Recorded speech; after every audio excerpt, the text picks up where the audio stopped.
Join me, 48 Hours correspondent Erin Moriarty, on my podcast, My Life of Crime, as I take on true crime investigations like no other. This season, I'm looking into the labyrinth of crime and secrets within families. I'm cutting straight to the evidence and talking to the people directly involved, including investigators and the families of victims. Listen to My Life of Crime with Erin Moriarty wherever you get your podcasts. Alright, what's up, guys? Welcome to another episode of the TMossBoss Show. And in today's episode, I wanted to talk on being a good manager, because I know for some businesses and organizations and jobs and anything else that requires a good manager, for some people, it might just be hard for them to be a good manager. They think that they gotta be strict, they gotta be, not even so much as strict, but they just have to act a certain way because they feel like that they need to have some sort of, like, I don't want to use the word ownership, but they want to have some sort of, like, power over you and stuff, to where it's kind of like that, like an ownership type power. And I'm going to just let any manager out there know you do not own your employees, okay? You can be cool with them. You just got to try, all right? And no, the reason why I say that is because, so at my old job, the cafe that I used to work at, the man that had hired me to work there, honestly, in my opinion, the ideal manager. Like, if there is a bar to set on being a manager, it is that man that hired me on. From the first minute I met him all the way to the last interaction I had with him, it had been nothing but good, okay? Nothing but good. And it honestly, it trips me out that there's not enough managers like him. Because, and I have to say, the reason why I think he was so good at his job is because he worked in, like, the field. He didn't just go straight to management. Like, he worked in the field, like, where, what we were doing. Like, he went and he did cashier stuff. He helped out the cooks and the chefs. What other things would he do? Like, anything, and of course, being a manager. So when I think of a bar to set with, like, being a manager, I guess, like, speaking for myself, like, if I had to have, like, okay, like this, what type of manager do I want to be? Do I want to be one of those managers where I'm not friends with nobody? Do I want to be cool with my employers? I want to be cool with my employers. I don't want them to get to a point where they feel like they need to quit because of me. I want them to quit because, oh, I'm moving, or I found me a better paying job, or whatever the situation is. But I don't want it to be where it's like, oh, I quit that place because of management. Maybe some other managers, but I'm trying to be that manager where they're like, you know what? I might have not liked any of those managers, but that one with the YouTube channel, nah, he was cool. He's a cool dude, okay? But I just feel like that's how it has to be. Because honestly, if you sit down and think about it, and I feel like that you have to know that you're a bad manager. You have to know that. That's not something where it has to be told to you. You have to know that you're a bad manager. So when I hear, like, where managers, where they're like confused on, oh, well, I don't know why they quit. They quit because of you. That person quit because of you. You have to understand that. You have to accept that. And if you are wondering, well, what's wrong with me? What did I do? Honestly, it's things like that where it's like you need to record yourself, all right, and then just play back, all right, play back that whole day. And if you find nothing wrong with what you have did, bro, then yeah, it's like either way, whether you see it or the thing is this, your employees see it. They see how you act. And if that's enough for them to quit, fam, then you're a bad manager. So that's just something that you have to accept. Now, how can you go from being a bad manager to a good manager? Help. That's the one thing that you can do, is help out your employers. Now, it might be on some stuff where the ship has already sailed and they don't want no help from you, but still, okay, there are ways, all right, where you can get back onto that ship, all right, whether you gotta swim, steal a boat, do whatever. do whatever you need to do, all right? But there are ways of getting back on that ship, all right? So I'm just gonna let you know. So it's just don't give up because you think like, oh well, the ship has already sailed. We have beef amongst each other and stuff. So I don't think it's gonna work out. No, it can work out. Get them gifts, give them extra $20 or something. I don't know, but it's just do things to get on their good side, because that's honestly, and the thing is this, the old manager, or the manager that hired me on, he didn't give me gifts. He just showed from day one that even though he's my manager, we're friends, okay? And I feel like that when you have like put that out there, that it's like we're cool with one another, fam, what could go wrong? So, and I just want to overall talk on that real quick, where the interview where I had with the manager that hired me on. So I showed up there, all right? And I think with any interview, you're going to be slightly nervous or all the way nervous and things. But anyways, I'll admit, I was a little nervous because the previous interviews that I had been a part of where they won Chipotle didn't hire me because I didn't know about their back history. And I'm like, nobody knows about your guys' back history. All that we know is that you guys sell burritos. That's all that a person cares for. Selling burritos and making money off of selling those burritos. That's it. That's all that. It ain't like somebody's going to come in there and they're going to start questioning me about the history of Chipotle and stuff. I'm like, nobody ain't there for that. If a person comes into Chipotle and they're ordering all these different items, they're hungry.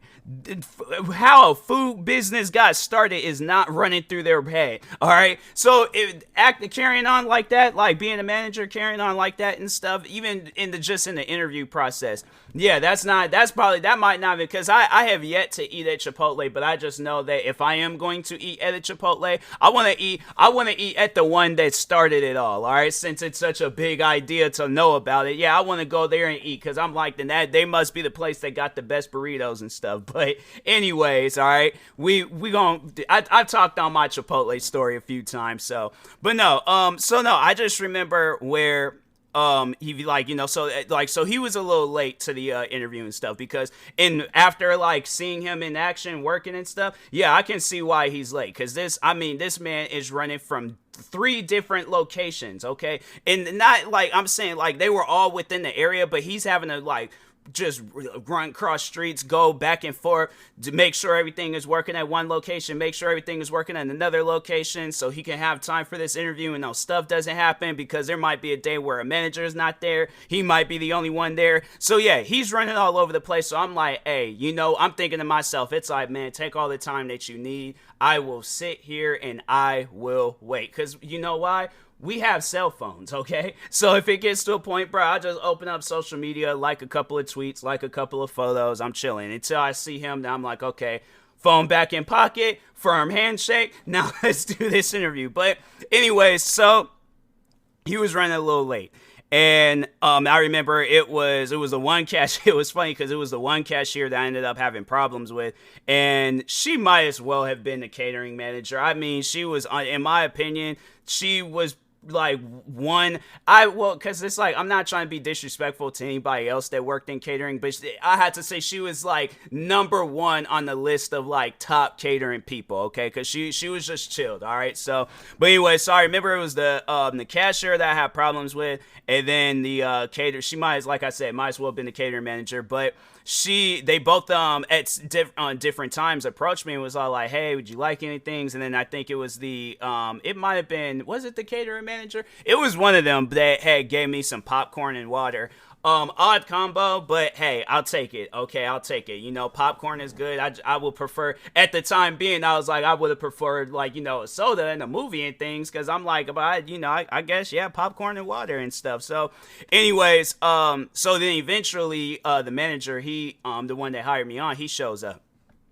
We're sitting there talking. He's explaining the place to me and stuff. And then it just got to a point where it was like, I said what I needed to say. He said what he needed to say. Then we were just sitting there just casually talking. We were talking about our personal lives. He asked me about YouTube. I think we started talking about his family and stuff. And I think when you are just sitting there just talking and you're starting to kind of understand this person and things, and it's like, okay, well, what could possibly go wrong? So anyways, then he walked me to the elevators, and I think he did say that he was gonna call me in for a second interview and stuff.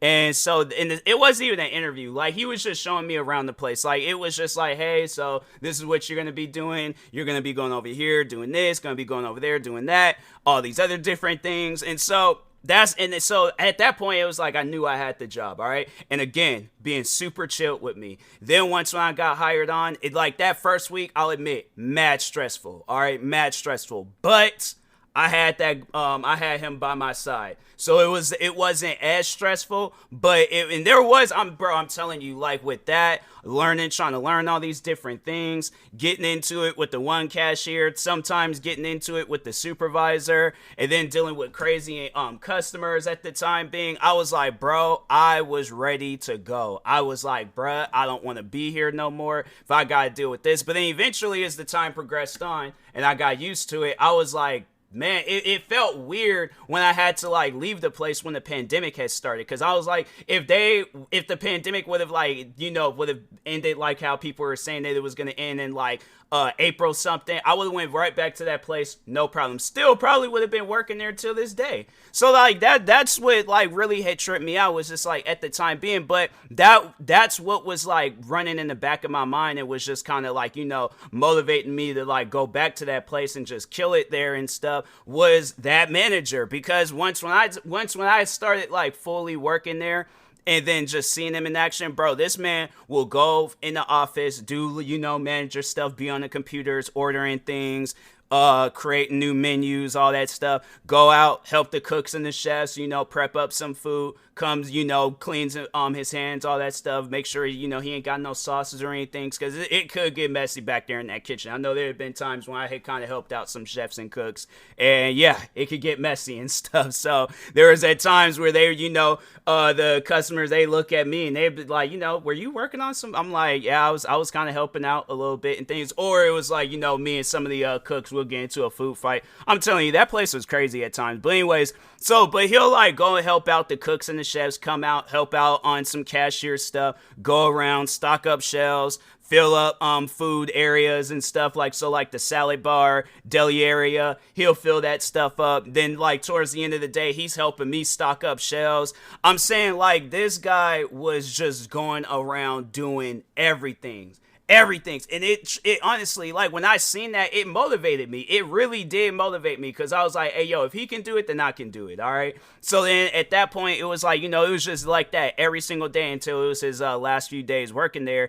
And bro, I'm telling you, like it was sad. I was all like, the other manager, because it was funny. He introduced everybody to the other manager, and I was like, she was chill too. But I was like, I'm sorry, but and I think I even had said that to her face. But that was the thing though. Even me and her, we became cool with one another. And at first it was a little bumpy and things, but that was the thing though, where it was like she had like this strict personality and stuff, where it was like, things gotta get done. Things got to be perfect. You can't do this. You can't do that. Like it has to get done. And I understood that. And then instead of like, oh, well, I ain't going to talk with her, I ain't going to be chill with her, I cracked jokes with her.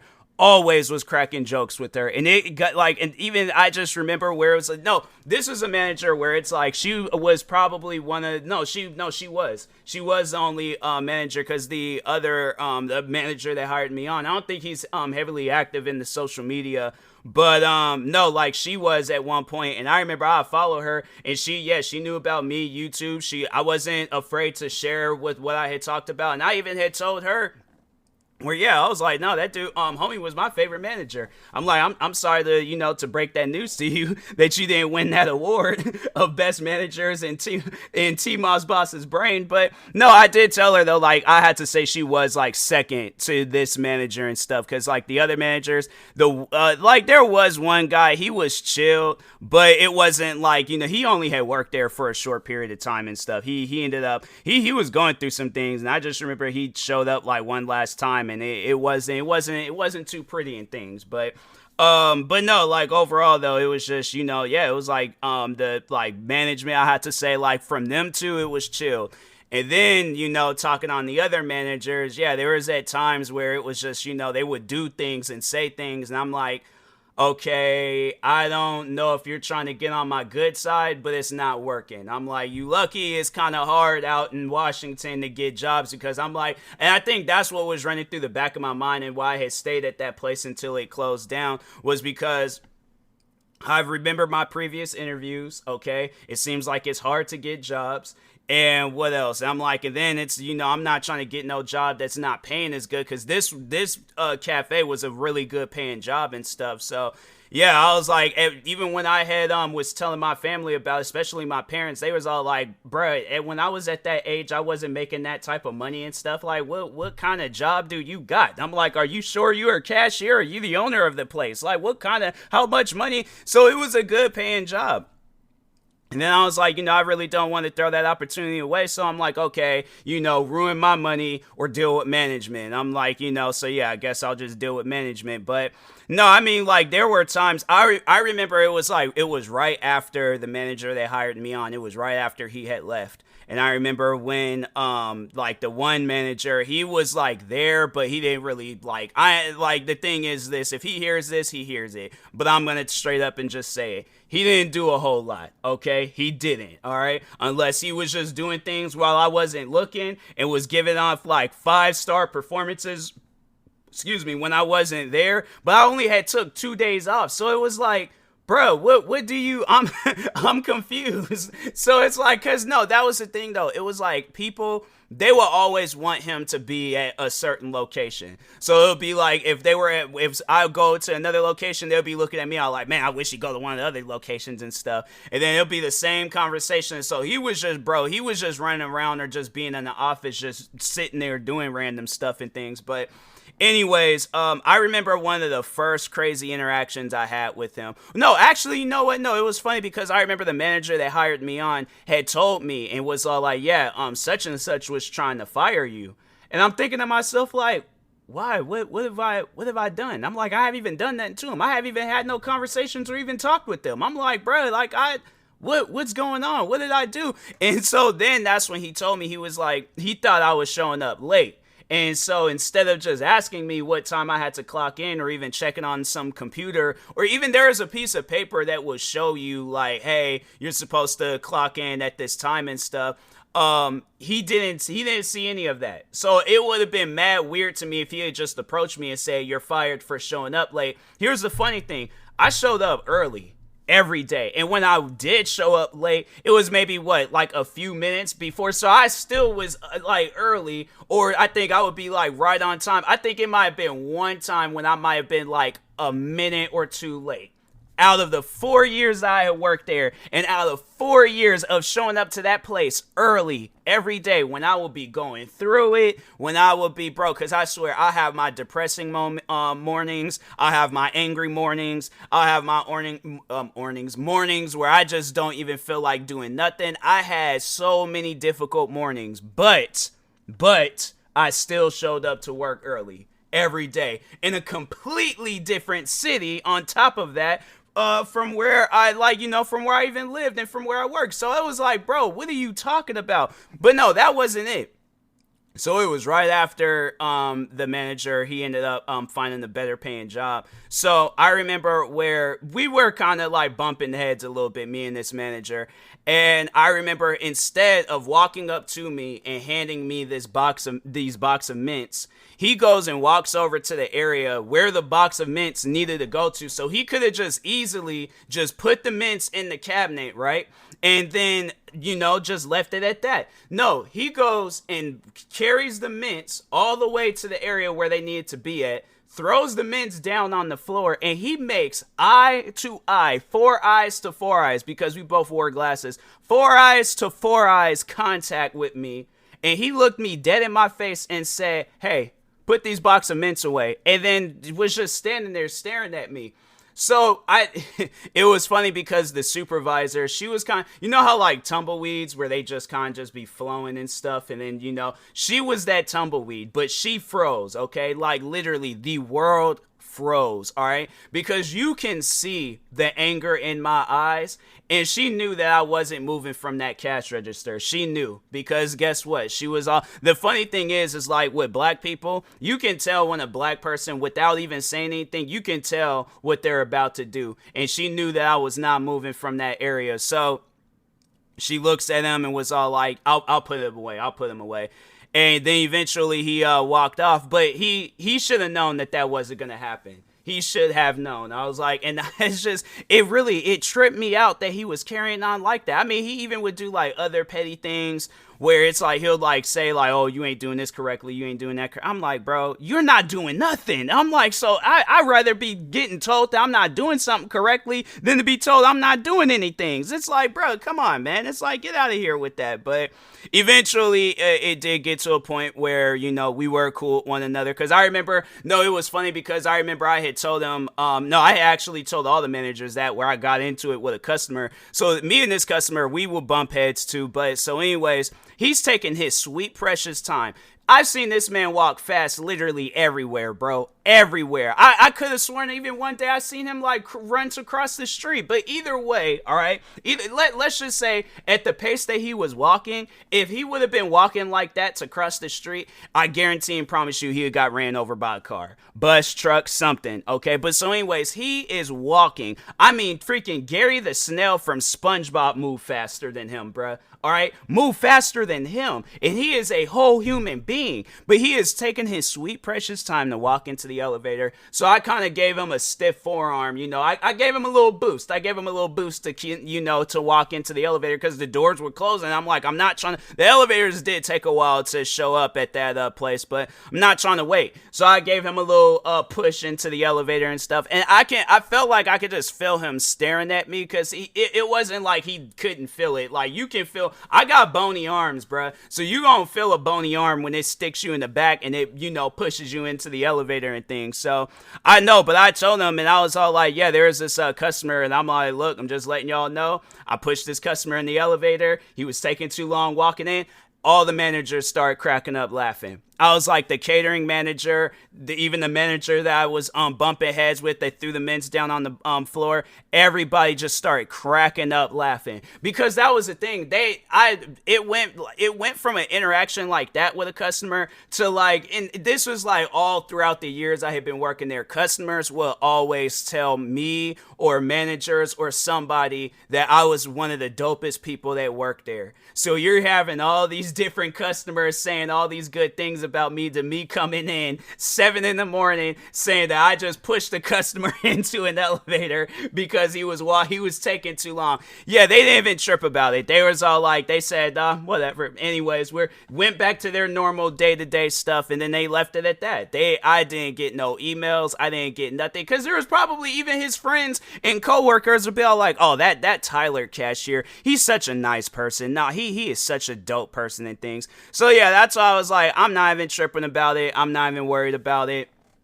If that customer, if he had like some true legitimate problems and issues with me, he would have probably been emailing. He had went up to the place, straight up pulling like some male Karen stuff. Yeah, I definitely would have. I have been hearing about that still to this day. I probably would have had a loss. I probably would have been in prison. I had been in prison for pushing it. I'm an employer of the store that he worked at. Yeah, I probably would have been in prison and stuff. So.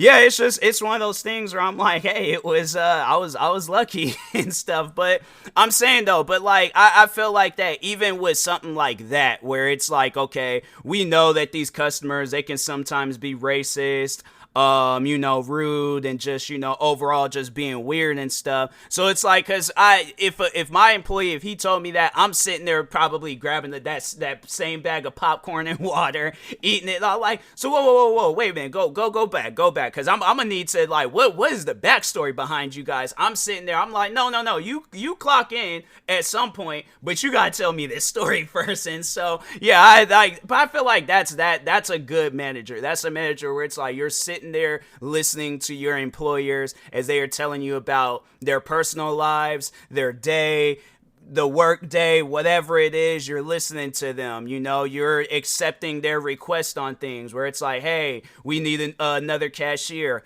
All right, cool, dope. Or hey, we need more of this. All right, cool, dope. Hey, we should start doing this from now on. All right, cool, dope. Let's do that. I'm like, let's change it up a little bit. But it's like, on some stuff where it's just there ain't no good communication going on between you and whoever your employer is. That's why I'm like, if you find yourself one day looking up and you're just seeing the man, because besides myself, besides Jack, besides who else? But no, it was like, I had to say it was pretty much me and Jack. We were really the only ones that had been working, because he started working there a year after. Was it a year after me or the 2018? He started working there at some point. I think it might have been that very next year.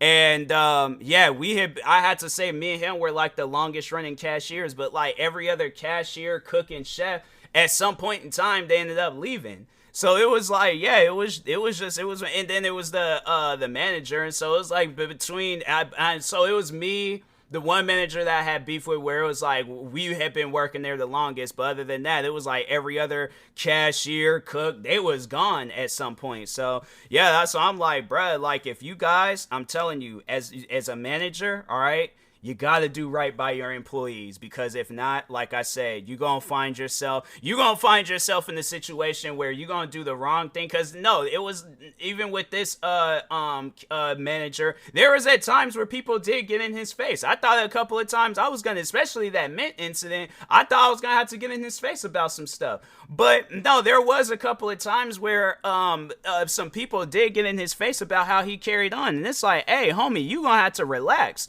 Okay, you going to have to calm yourself down, all right? Because you getting very out of character, all right? So relax, chill, calm yourself. It's like, because you need to understand, it's all like a person that or is somebody, the thing is this, it's somebody that is careless. They don't care about what happens to them at the end of the day. You can threaten to arrest this person, right? You can threaten to call the cops on them. If they're one of those careless people that is on their second strike and it is a Wednesday morning and they're like, you know what?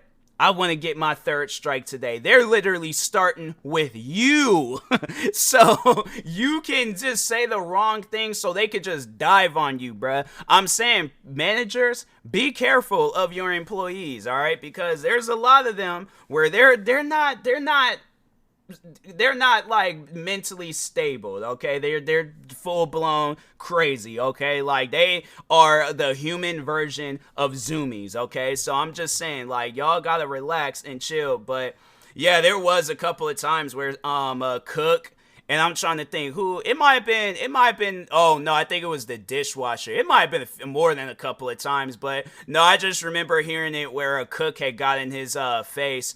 And I think that cook, they had him a little worried, and she she wasn't no joke. She was one of those people where it was all like, you know what, I wouldn't even say anything or do anything to get her upset. She was cool with me, but I think that's why, because I feel like at jobs, like usually black people, they kind of stick with one another and stuff. So I think it was just by default. I don't know. It was just one of those things. She was chill with me and stuff. So.